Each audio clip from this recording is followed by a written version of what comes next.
Bang Hilonggo. Please subscribe And like. and share. Ayun, magandang araw po sa lahat nating mga kababayan. So ito, napaka-importante ito mga kababayan, lalo na sa mga kababayan nating abroad. So, kailangan nyo ito mapanood, mga kababayan. Nabuking ni Yusek Atty. Claire Castro ang binabalak ng mga DDS supporters, mga kababayan, na nananawagan ng people power, mga kababayan. Actually, wala nang bago ho dyan eh. Wala nang bago dyan. Nung hinuli si Pastor Kibuloy, ganun din ang sinabi nila. People power. Ang tagal po nila sa EDSA. 1 week sila dun sa EDSA, mga kababayan. Diba? Oh. So ito po ang sagot ni Atty. Claire Castro sa mga supporters na gustong sirain o ang gobyerno, gustong magsagawa ng people power daw, sabi nila. So ito ang sagot po ni Atty. Claire Castro, mga kababayan, ni Yusek Atty. Claire Castro. Hindi po ba pagbabaksak ito ng gobyerno? Unang-una po, may warrant of arrest. Oh, Pangalawa, may case na nakafile. Pangatlo, may mga di umanong biktima na magsasalita. oo. Narinig nyo may warrant of arrest at saka may mga biktima na magsasalita, mga kababayan. So ngayon kasi, nananawagan sila ng people power dahil kay BBM daw. Si BBM daw ang sinisisi nila. Si BBM daw ang may kasalanan ng pagka-aresto kay dating Pangulong Roa Duterte. Si BBM daw ang dahilan, mga kababayan. Pero alam nyo mga kababayan, hindi ho nangialam si BBM dyan. Kahit pa presidente siya, hindi niya kayang harangan ang ICC. Hindi niya kayang harangin ang Interpol.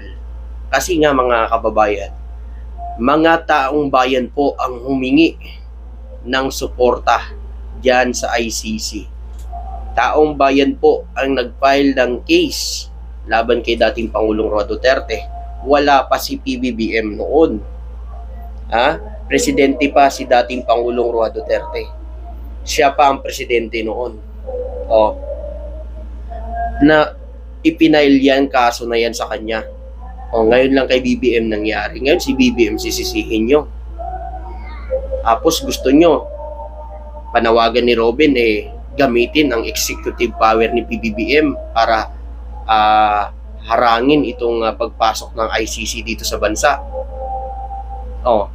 Kay PBBM sa akin lang Kay PBBM wag yun ang harangin. Sa ilang kung bakit. Grabe ang kahihiyan na pinaggagawa nila sa administrasyon. Kung kay PBBM, di ba? Araw-araw, halos lagi-lagi nila sinasabi, adik bangag si PBBM, di ba? O ngayon na naman, meron na naman sila, berdugo na naman daw si BBM. Di ba? Kung kay BBM, paano pa sila tutulungan ni PBBM yan? Kung ganun ang ginagawa nila araw-araw. Ipahiya ang presidente, sabihang adik, bangag. Ang tagal nyo na kasi kung may ebidensya yung mga sinasabi nyo ng mga didiles, i-file nyo sa korte, kasuhan nyo si BBM. Yun ang legal na paraan, hindi sa social media. Ito, tuloy natin. Patungkol sa kaso. Hindi po ito basta gawa-gawa na kwento. Hindi ito pagpaplanta ng ebidensya. Hindi galing ang kaso sa Pilipinas. Nako. Ito ang kaso ay pending sa ICC. Pending sa ICC. Matagal na. Matagal na talaga. Panahon pa ito ni dating Pangulong Roa Duterte talaga. Nakapending lang. Nakakuha lang sila ng idea nung nagsalita si dating Pangulong Roa Duterte doon sa Congress hearing. 'Di ba? Anong sinabi? Hurry up. Baka mamatay na ako niyan. Hindi pa rin siya naiimbestigahan ng ICC. Minadali ngayon ng ICC. Kaya na yan. Eh wala kayong sisisihin kundi sarili nyo at yung sinusuportahan nyo. Kasi minadili yung ICC eh. Sa kanya mismo nanggaling, sa bunganga niya mismo yan nanggaling. 'Di ba? Hindi si BBM dapat ang sisihin diyan. Walang dapat sisihin diyan kundi kayo. Tuloy natin. Ano ang magiging dahilan nila para himukin ang taong bayan na mag-alsa laban sa pamahalaan? Noon pa kasi yan eh. 'Di ba? Lagi nila sinasabi, taong bayan, halina kayo. Sumugod na tayo sa EDSA para patalisikin si BBM. Laging taong bayan na mukhang bibig nila, mga kababayan. Taong bayan ang kanilang... Bakit, mga kababayan?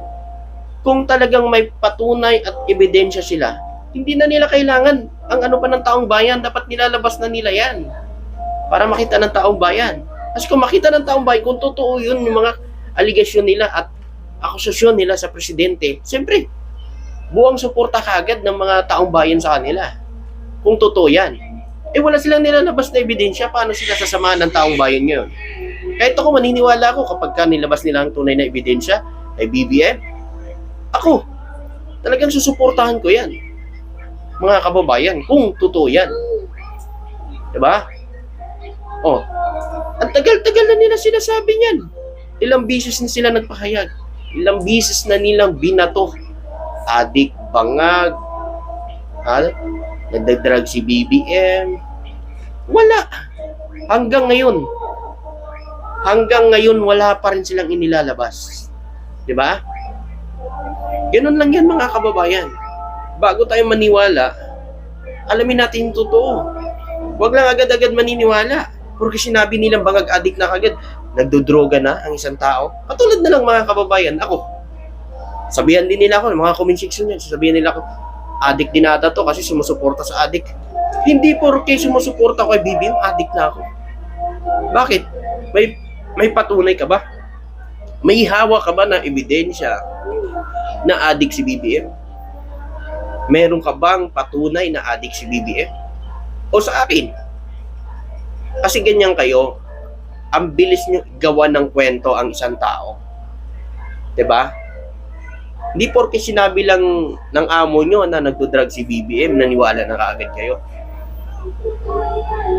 Kahit wala silang nilalabas na ebidensya, okay lang. Kahit fake news, pinaniniwalaan nyo pa rin. Tuloy natin ito, mga kababayan. Samantalang ang pamahalaan ay gumagawa, tumutupad ng batas. Ang pagtawag ba ng people power ay paglabag sa batas? Naku. Dapat ang mga tao ngayon, ang mga kababayan natin, mag-isip. Tama yan. Alamin, ano ba ang nangyayari? Ang Yes. kasong ito sa ICC ay hindi gawa-gawa ng pamahalaan. Gawa ito sa panahon ni dating Pangulong Duterte. Narinig nyo ha? Gawa ito sa panahon ni dating Pangulong Roa Duterte. Hindi sa panahon ni PBBM.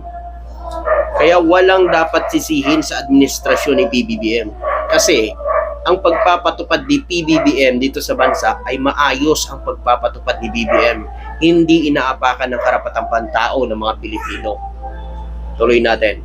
Gawa ito ng war on drugs ni dating Pangulong Duterte. At aminado siya rito. Bakit isisisi ang pag-i-issue ng warrant of arrest?